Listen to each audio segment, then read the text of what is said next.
I was still grieving. In fact, New York was a place where I grieved. All my pains were put under the rug and I didn't deal with them. Bilang bunso sa pamilya, ang kanyang ama ang pinagkukunan ni Nadia ng lakas ng loob. Kaya naman ang pagkamatay ng kanyang ama, mahigit 1 dekada na ang nakakalipas, ay patuloy na bumagabag sa kanya at nagdulot ng matinding puwang sa kanyang puso. I was trying to do things on my own. Kala ko lalakas ako, kala ko magiging matatag ako. I would break down because I realized the weight of the emotion of losing a father. Pinilit man ni Nadia na maging matatag sa kabila ng matinding pagluluksa, hindi niya naitago ang pangungulila sa kanyang pumanaw na ama. At dito siya na naghoy sa Diyos. And I was asking, how is it possible? How can I trust God to be my father? How can I know a father? How can I have a father again?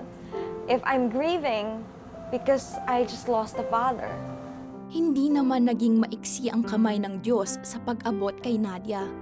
Makalipas lang ang ilang araw, napasama siya sa isang youth camp kung saan ay nasagot ang kanyang mga katanungan. It was really trust. I may not see who God is as my father, but as I trust Him to be my heavenly and my ultimate father, it was good. It was a good decision I made, and since then, I have learned about who God is as my father. Lumipas ang maraming taon at nakasulong na sa buhay si Nadia. Naging matunog ang kanyang pangalan sa industriya ng broadcasting.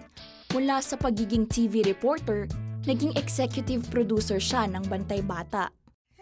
Ngunit, nang maganap ang terrorist attack na nagwasak sa Twin Tower ng World Trade Center sa New York City, nagkaroon siya ng pagbabago ng pananaw at adhikain sa buhay. I was watching the 9/11 on CNN being reported, actually happening on TV. I was struck because they also mentioned about Pentagon. I was just affected by it, having gone to the United States. I believe a few weeks later or a couple of weeks later after the 9/11, every nation through victory announced that there's going to be a new church plant in New York City because of the 9/11. I really know that I'm going to be part of that church. I really feel God was calling me at that time to be a part of the church plant there. How? I don't know. When? I don't know. But I just strongly felt this sense that I was going to be part of that movement. Bunga ng masidhing paniniwala sa tawag ng Panginoon upang magmisyon sa New York, walang sinayang na panahon si Nadia. I started getting in touch with them until eventually, a few emails later, the one who I was communicating with passed me to another person who was sort of volunteering at that time. That turns out to be Dave Miller. I was serving in the church in New York, and she was following God's call, trying to move to New York. And it was by serving and doing what God wanted us to do that we ended up meeting.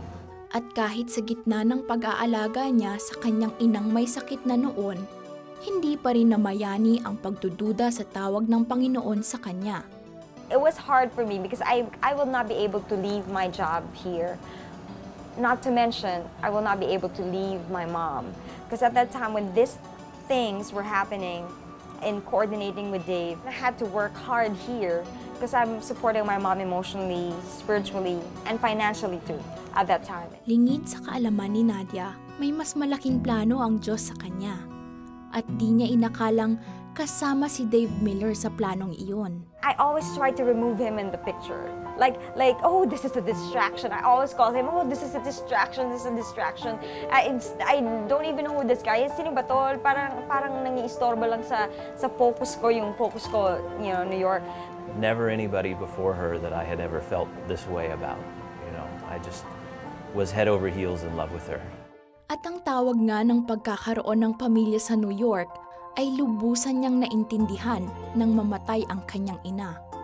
But I realized that marriage is a calling. Family is a calling. New York is a place of calling. But to have a family in a place of calling is altogether different. And I believe that's the best package God could ever, my father, could ever prepare for me. Naging pagpapala ang naging relasyon ni Nadia sa kanyang asawa. Sa gitna ng kanyang pangungulila sa magulang, ay mayroon na siyang asawang dumaramay sa kanya. God used my family, God used my husband so I could cry. Of course, it's God who heals me, who heals us, but He placed me in a safe environment through my loving husband so that I could cry. And I think that was the expression of God's love for me.